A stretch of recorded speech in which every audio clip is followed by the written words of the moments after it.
अस्सलामुअलैकुम। आज मैं आपको बताऊंगी मुश्किल अल्फाज के मायने।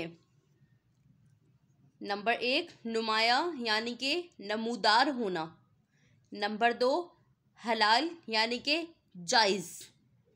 नंबर 3 जायज़ यानी हलाल। नंबर 4 भत्ता यानी कि टैक्स। नंबर 5 झाड़ देना यानी कि डांट देना। नंबर 6 होशियार यानी कि चालाक। नंबर 7 मखसूस यानी ख़ास किया गया। नंबर 8 तासुरात यानी कि असर की जमा। नंबर 9 यकसर यानी कि पूरी तरह। नंबर 10 नामाकुल यानी कि नामुनासिब। नंबर 11 मुसलसल यानी कि लगातार। नंबर 12 मुतबादिल यानी कि दूसरा।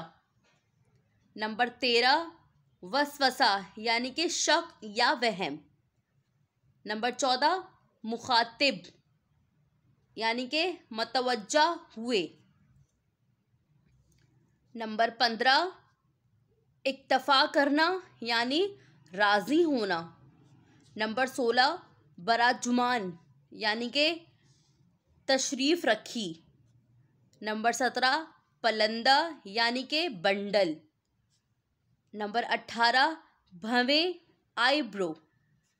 नंबर 19 वाजिब यानी कि ज़रूरी।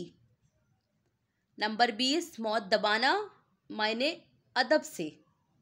नंबर 21 नागवारी कराहत। नंबर 22 तलख यानी कि नापसंदीदा।